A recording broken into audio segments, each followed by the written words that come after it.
اللہ اللہ اللہ نحمد و صلی علی رسول کریم اما بعد سورہ فاتحہ اور درود شریف پڑھ لیجیے۔ اعوذ باللہ من الشیطان الرجیم، بسم اللہ الرحمن الرحیم، الحمد للہ رب العالمین الرحمن الرحیم مالک یوم الدین۔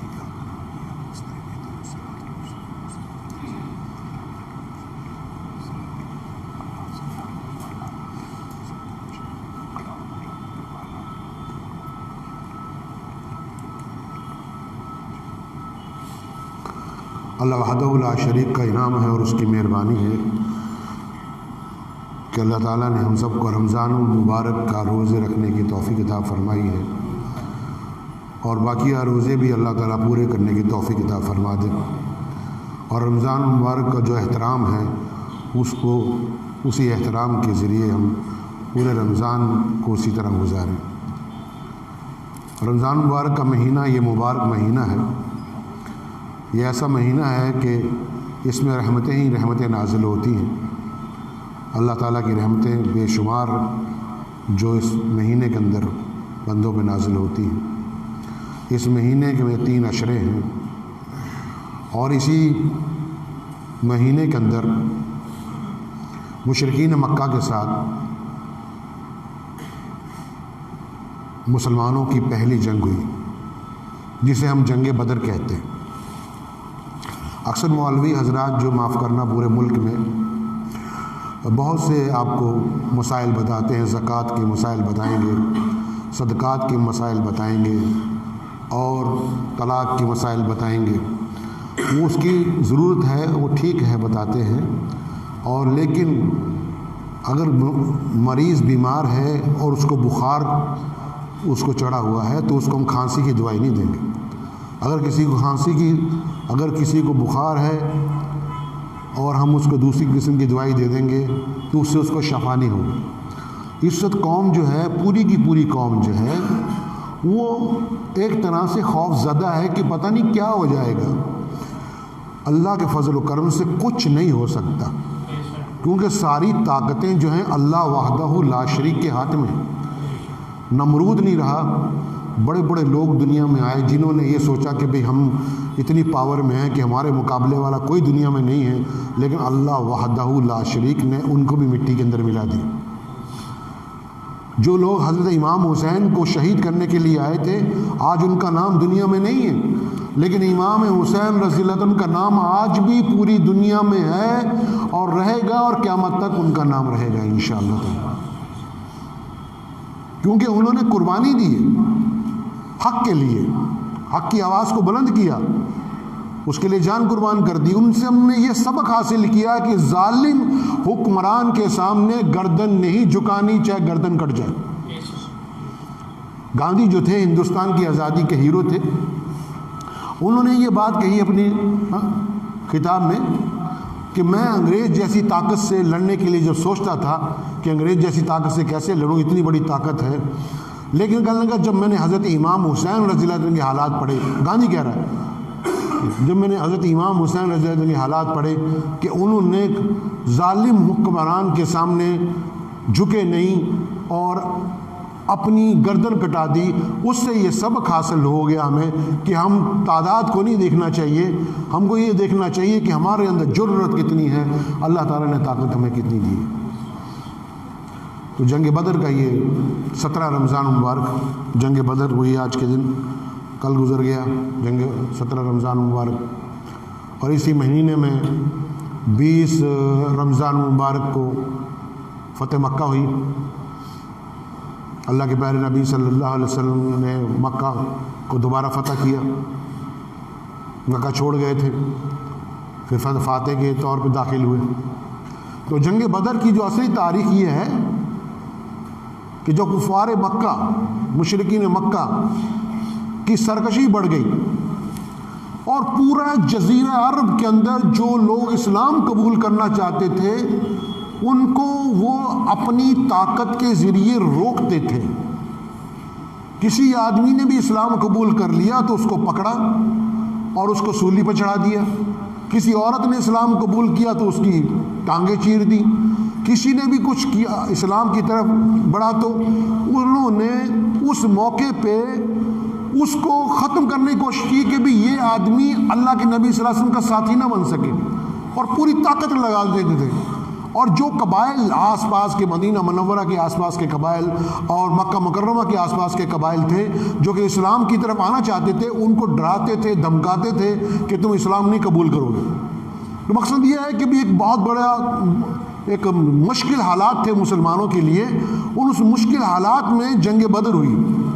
جنگ بدر کے دن جب اللہ کے پیارے نبی حضرت محمد مصطفیٰ صلی اللہ علیہ وسلم، خاتم النبیین حضرت محمد مصطفیٰ صلی اللہ علیہ وسلم میدان بدر میں جب پہنچے ہیں، میدان بدر میں پہنچے ہیں تو اس وقت سب کا روزہ رکھا ہوا تھا، رمضان المبارک کا مہینہ، روزہ، اور گرمی کا سخت مہینہ۔ آج تو ہم روزہ رکھتے ہوئے ڈرتے ہیں، لیکن وہ دیکھیے آپ ان کا کہ وہ جو کھجوریں کھاتے تھے، جس کھجور سے صبح کو جس کھجور سے سحری کرتے تھے، اسی کھجور کی گٹھلی کو اپنے پاس رکھ لیتے تھے، اسی کھجور کی گٹھلی کو پھر پانی میں بھگو کے پھر دوبارہ اسی سے افطار کر لیتے تھے۔ آج تو ہمارے پاس بہت کچھ ہے ماشاءاللہ، ابھی افطاری میں اتنا سامان بچ جاتا ہے کہ کئی بار کھایا نہیں جاتا مسلمانوں سے، لوگوں سے بلا کے دیتے ہیں بھی یہ سامان لے جاؤ۔ یہ سارا کچھ جو آپ کو مل رہا ہے یہ انہی کی قربانی کا نتیجہ ہے۔ یہ جو کچھ آپ کے پاس اب ہے یہ ان کی قربانی کا نتیجہ ہے جو انہوں نے قربانی دی ہے۔ ہمارے میں کوئی ایسی کوالٹی نہیں ہے، ہمارے میں کوئی ایسی خاصیت نہیں ہے کہ ہماری وجہ سے اللہ تعالیٰ ہم کے اوپر کوئی خاص رحمت نازل فرمائے۔ یہ سب ان کی مہربانی ہے جو انہوں نے اللہ کے راستے کے اندر جو جانیں دی ہیں، قربانیاں دی ہیں، اس قربانی کی وجہ سے آج ہم آرام کر رہے ہیں۔ تو جنگ بدر کے دن گرمی کی حالت میں جب وہاں پہنچے تو ابو جہل نے کسی کو بھیجا کہ جاؤ پتہ کر کے اب مسلمانوں کی طاقت کتنی ہے، مسلمانوں کی طاقت کتنی ہے۔ ایک آدمی زبیر وہ گئے دیکھ کے آئے، آگے ابو جہل کو بتانے لگے بھی اگر وہ جتنے لوگ وہاں ہیں، اگر وہ تین اونٹ ذبح کیے جائیں تو اس کے حساب سے 300 لوگ ہوں گے۔ وہ اس کے حساب سے لگاتے تھے، کھانے کے حساب سے، کہ 300 لوگ ہوں گے وہاں۔ تو ابو جہل نے اپنے باقی ساتھی جو مشرکین مکہ تھے ان کو بلایا، سب کو ادھر آ جاؤ بھائی، بہت خوشخبری لے کر آیا۔ یہ کیا خبری لے کر آیا کہ یہ بتا رہا ہے کہ 300 لوگ ہیں صرف، بس اب تیار ہو جاؤ صبح کو، جیسے آج بھی مشرک کہتے ہیں نا کہ تیار ہو جاؤ صبح کو، بس مسلمانوں کو جا کے کرنا کرانا کیا ہے، مسلمان تو لڑ ہی نہیں سکتے، 300 مسلمان ہیں، کپڑے پھٹے ہوئے ہیں، جڑا تلواریں ان کے پاس 8 ہیں، 2 ذرہ ہیں، 2-4 نیزے ہیں، اور 2-3 گھوڑے، اس سے 2 گھوڑے سے کئی بار ایک بھی گھوڑے کا بھی آیا، 2 گھوڑے ان کے پاس ہے کیا، اور وہ بھوکے ہیں، پیاسے ہیں۔ ہم نے جا کے ان کو پکڑنا ہی ہے، کن کو؟ مسلمانوں کو۔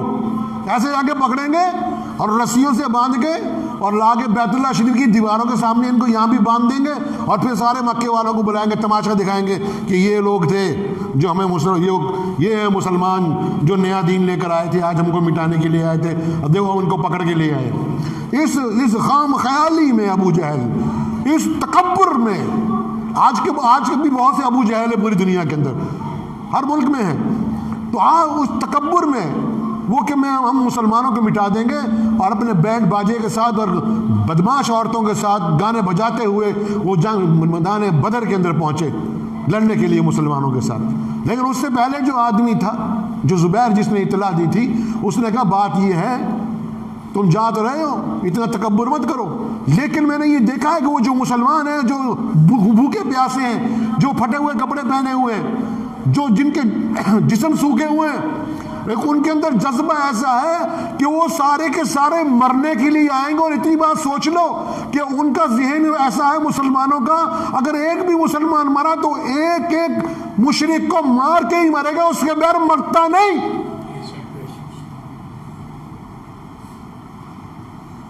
سمجھایا اس نے کفار مکہ کو کہ ایسا مت سمجھنا کہ تم جا کے ایسے جا کے قبضہ کر لو گے۔ چنانچہ اسی طاقت کے غرور کے اندر ابو جہل اور اس کے ساتھی اللہ کے پیارے نبی حضرت محمد مصطفیٰ صلی اللہ علیہ وسلم، پیارے نبی حضرت محمد مصطفیٰ صلی اللہ علیہ وسلم کو نعوذ باللہ ختم کرنے کے لیے چلے گئے. وہ اللہ کے پیارے نبی صلی اللہ علیہ وسلم سجدے میں گرے ہوئے، سجدے میں گرے ہوئے، ساری رات ہو گئی روتے ہوئے سجدے میں گرے. یہ سجدہ ایسی طاقت ہے، یہ سجدہ ایسی طاقت ہے کہ بڑے سے بڑی کفر کی طاقت کو توڑ دے. اگر مسلمان آج بھی سجدہ کرنا شروع کر دے، مسلمان آج بھی اگر سجدے میں پڑھ کے روئے رات کو دعائیں مانگے، تو بڑی سی بڑی طاقت جو ہے دنیا کی وہ کفر کی ٹوٹ سکتی ہے. لیکن مسلمان کے پاس ٹائم ہی نہیں ہے، مسلمان کے پاس ٹائم نہیں. مسلمان کے پاس تو ناول پڑھنے کے لیے، انگریزی فلمیں دیکھنے کے لیے،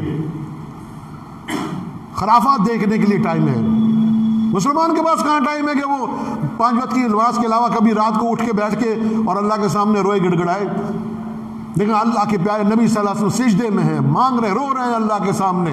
اور کیا کہا اللہ تعالیٰ سے کہ یہ جو 300 لوگ ہیں جن کو میں لے کے آئے، 313 جو لوگ ہیں، یہ وہ لوگ ہیں میری زندگی کا وہ حصہ جو میں نے مکے کے اندر گزارا. میں نے مار کھائی مکے کی گلیوں میں، مکے کی سڑکوں پہ لوگ مارتے تھے کہ یہ محمد صلی اللہ علیہ وسلم جا رہے ہیں، یہ خدا کی دعوت دیتے، مار رہے ان کو، پتھر مارو.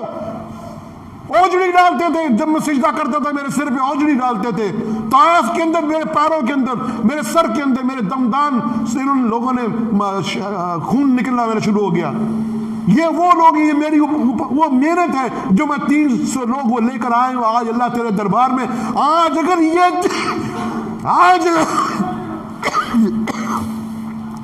اگر یہ 300 لوگ ختم ہو گئے تو قیامت تک تیرا نام لینے والا کوئی نہیں ہوگا.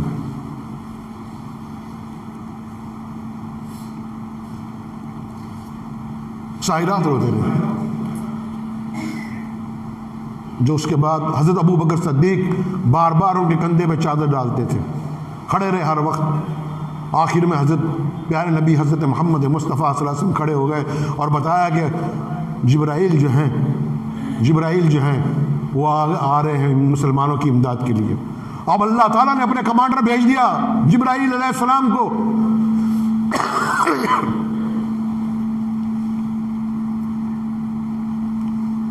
5000 فرشتوں کے ساتھ اللہ تعالیٰ نے مدد کی مسلمانوں کی. اللہ تعالیٰ ویسے بھی فتح دے سکتا تھا مسلمانوں کو، اتنی بات یاد رکھو.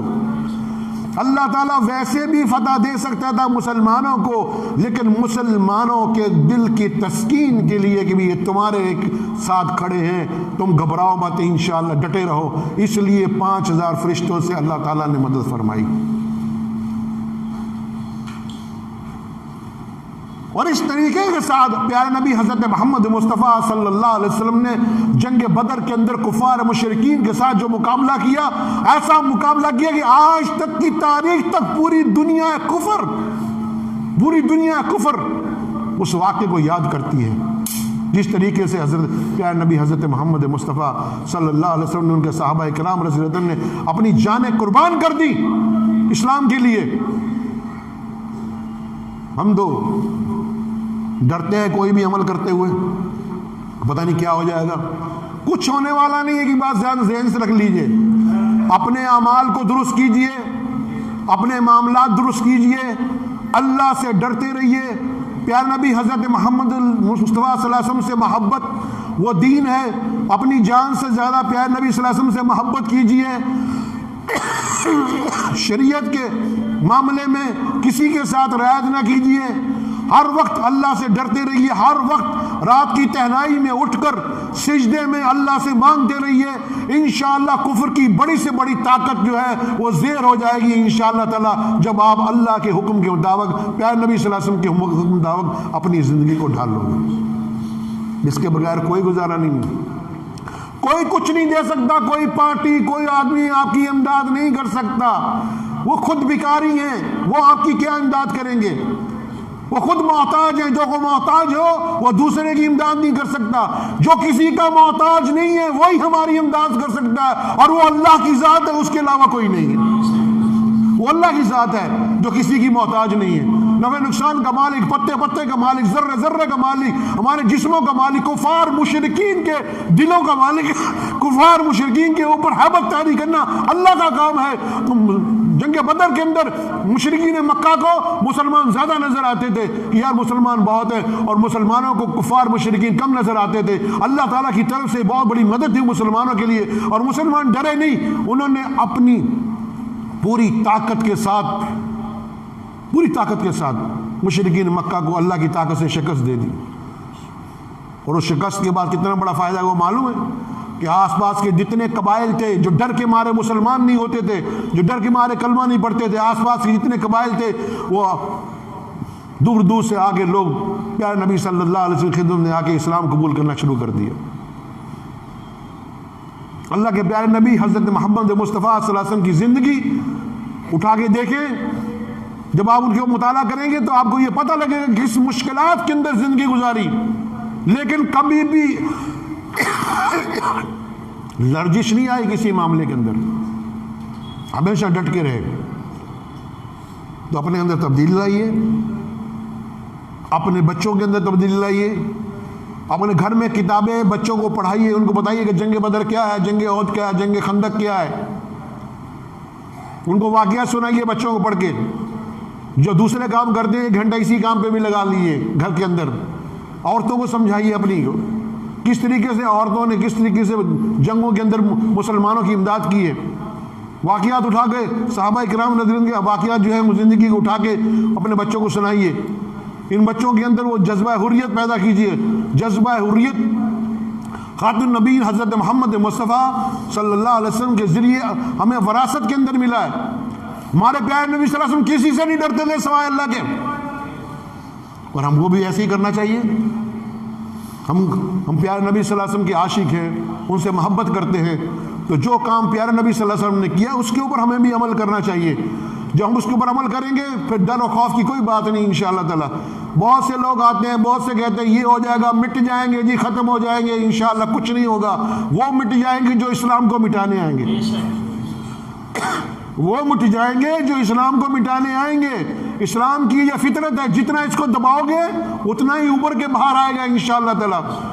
پورے چاچینیا کے اندر، پورے بوسینیا میں، الجزائر میں لوگ قرآن شریف نہیں پڑھنے دیتے تھے، لیکن جتنا دباؤ کیا اتنا لوگ اوپر کے باہر آئے۔ آج وہاں گلی گلی میں لوگ قرآن حکیم پڑھتے ہیں۔ ٹرکی کے اندر قرآن شریف پڑھنا جرم تھا، وہ عربی پڑھنا جرم تھا، لیکن اللہ تعالیٰ نے وہاں ایک طبیب اردگان کو بھیجا جو آج وہاں کے صدر ہیں۔ آج گلی گلی میں مدرسے ہیں۔ اللہ تعالیٰ کام لینے والا ہے، اور ایک وقت آنے والا ہے انشاءاللہ، یاد رکھیے میری بات، پوری دنیا پہ انشاءاللہ تعالی اللہ کی طاقت سے اسلامی حکومت کا پرچم ہر جگہ لہرائے گا انشاءاللہ تعالی، اللہ کی طاقت سے انشاءاللہ تعالی۔ لیکن وہ جب ہے کہ جب اس کا یہ معنی مسلمان بن جائیں گے، اور جس دن ہم مسلمان بن گئے پکے مسلمان تو انشاءاللہ تعالی کامیابی ہمارے قدم چومے گی۔ وقت ہو گیا ہے، دعا کیجیے اللہ تعالیٰ مجھے اور آپ سب کو صحیح معنی میں پکا مسلمان بننے کی توفیق عطا فرمائے، اور اس کے اوپر عمل کرنے کی توفیق عطا فرمائے۔ وآخر دعوانا الحمدللہ رب العالمین۔